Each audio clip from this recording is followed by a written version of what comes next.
start off by giving Virginia a lot of credit. They've gotten so much better throughout the course of the season. You know, they're playing the best basketball of the year.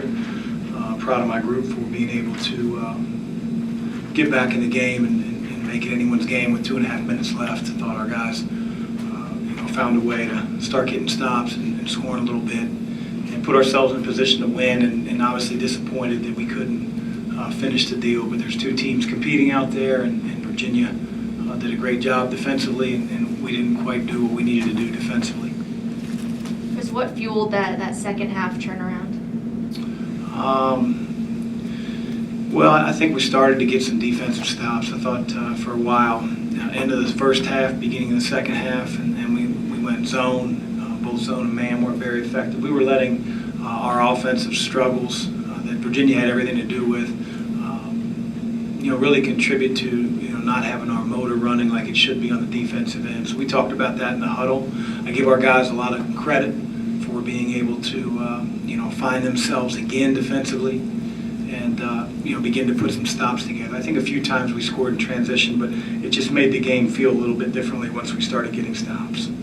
What do you think went wrong in the last couple of minutes? I had to check the tape. I mean, to be honest with you, it's sort of a blur. Chris, what is it about Kihei Clark that makes him effective despite obviously his lack of height? He's a gamer. I mean, look at all the plays he's made down the stretch. Whether it was at Virginia Tech, end of game 3. Whether it was him finding his teammate at North Carolina along the baseline for the game winner. I mean, I've seen it ever since he was in AAU in California. He's a floor general. He makes his mistakes, but he doesn't bow his head or he doesn't put his head down. He continues to play. He's got some moxie, that's for sure. Coach, why did you decide to go small in the last 10 or 15 minutes of the game? What was that about?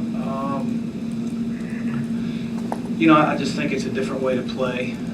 I know that, Virginia Tech, a lot of the times when they had 5 guys out there, and we've had to do that a little bit because Steve can't play 40 minutes. And when Virginia Tech went small, they took Huff out of the game a lot of the times. Felt like if they kept him in, and they both keep, they keep both he and Diakite in there, it's going to be hard on them defensively to keep up with 5 small guys. Thought we could be tough enough defensively, and we were for a little bit. So that was our thinking. I just felt like we needed to change things a little bit rather than just keep going punch for punch in the low post with our bigs and their bigs. There were about 4 or 5 possessions where it just got stuck in either Fresh's hands. You brought David in maybe to try and deal with that. What was Virginia doing other than just really good ball pressure in that? Ball pressure, but we tried to involve either our 4 and our 5 to free him a little bit. I give Diakite a lot of credit. He did a great job of what we call jumping a ball screen and then being able to quickly, he's doing that on Jordan, and being able to quickly recover. We tried to stretch him in different ways, and the ball ended up at the end of it a lot of times in Fresh's hands. You got to make better decisions, not get a shot blocked. But he's trying. I can't blame him. He helped us get back in the game. His defense was good, but we brought David in, maybe a bigger guy, but David wasn't playing great, throughout the course of the game. So he's a freshman. It's a tough environment. Mistakes are big. A lot of times you make mistakes and you learn from them. And hard moments like today are fuel for improvement.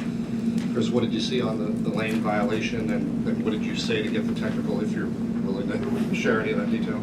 Well, I thought it was a horrible call, and that's usually what happens when you argue.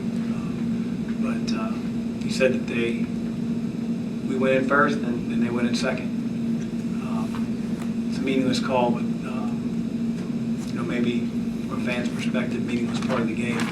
For us, it's every possession's Armageddon. I just thought it was a lousy call. Maybe it was the right call, but I deserve a technical. I don't think so. It's not about the officials. They didn't cost us the game. Any questions for Coach? I'm good, Kenny.